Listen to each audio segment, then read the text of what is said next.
My sister-in-law and her family made a disgusting mess in my house and said that I needed to clean up after them, so I swept them off of my property and made them homeless. Friday I dropped off my children at school and the older brother's wife was there at drop-off time. She followed me because when I stopped to pick up some bits and pieces she confronted me in the store parking lot. She was apologetic and wanted to make amends. I was having none of it. She was desperate, she said, because if she missed one more week of overtime she would lose the project as she is the lead and has to stay there to supervise. Her husband can't change his hours, so it has to be her who picks up her 6-year-old. She said it's not defensible to have a grudge against her 6-year-old for a passing comment she made. I told her it wasn't a passing comment. She laid the blame on me for our sister-in-law leaving biohazards in my home. She said she just wanted everyone to get along and was hoping to de-escalate the situation. I asked her to ask sister-in-law to help her out, and she said she had refused as she has 3 under 7 years old and can barely cope with them. I asked her to ask the youngest wife as she has her mother staying with her, leaving her with time and energy to pick up her children, and they clearly preferred each other over me. She said she wanted to concentrate on the early memories of her own child instead of helping her out with her 6-year-old. I told her to suck it up and find a solution with those she considered family. Then I went about my shopping.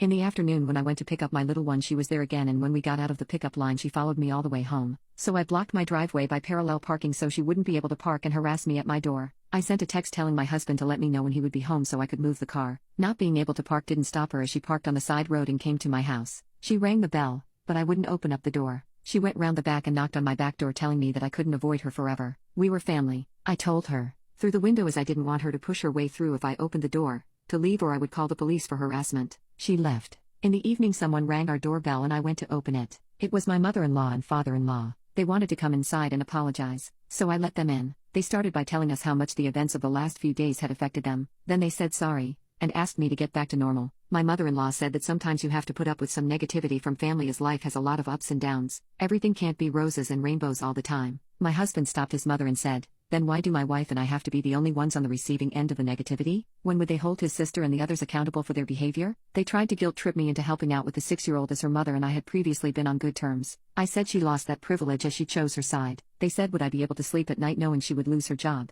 I said yeah. My husband pointed out how much I had done for her without any financial compensation. They said you were home anyway. One more child that was already potty trained made no difference to me over the past 4 years. I told them it did because I had many sacrifices over the years for their daughter. I also mentioned that if they couldn't convince the younger brother's wife to help out then they had to forget about coercing me to do it. They wanted to know when I would return the stuff I was holding hostage. My husband said he was holding it hostage, and it would be returned when his sister paid up for damages. My father-in-law said that sister-in-law would be right to report the theft to the police. My husband said she could do as she pleased. At this point, my husband told them something I wasn't aware of. He said to pass on a message to his sister that he had canceled the hotel and activities including the horse riding for his niece for the summer vacation. If he couldn't tell her to clean up her mess, because her father had told my husband who did he think he was to his daughter to boss her around, then he felt no need to pay for her specific activities since her father was unsure about their uncle-niece relationship and having the right to teach her some responsibility. This made my mother-in-law upset and she said, "You haven't done that, have you? I thought we would all have a great vacation." He said he had. They tried to make excuses like sister-in-law had a lot on her plate with losing the house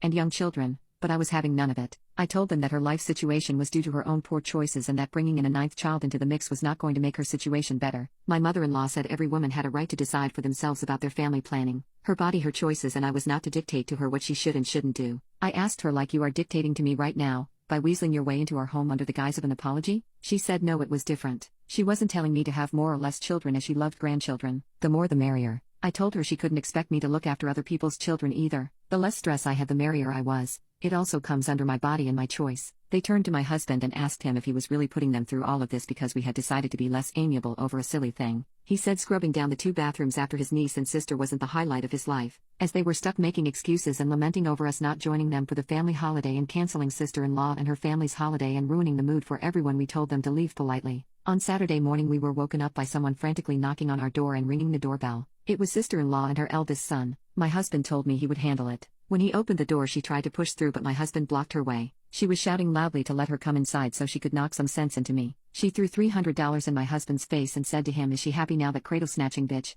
I am a year and a few months older than her and she is just over 2 years older than him." She called me a jealous whore and a few other words. She told him that I had ruined their family by manipulating him. She said now that she had returned the money she wanted him to rebook the vacation and activities ASAP. My husband said it wouldn't happen if hell froze over. He told her to wait outside while he grabbed something. He went inside and put their stuff in a bag, except for one of the tablets that he had bought and he was still paying the insurance for. He opened the door and threw it at her. She was cursing and told him to grow the F up. She said she would report him for damaging her stuff. He told her all was caught on camera, and if she wanted to take him to court to really think of her children, as they could barely afford a roof over their house, let alone a lawyer. Before he closed the door on her face, he told her to not step foot on our property again. She left without more drama. My mother-in-law and father-in-law phoned us and tried to talk some sense to us. My husband and I had agreed to let them see our children under certain circumstances. They said they had grandparent rights. I told them that although I was no lawyer, their rights were very limited in the state we live in. If they wanted to have a relationship with their grandchildren, they would have to start respecting me and my family. Right now we are NC with the other brothers, their wives,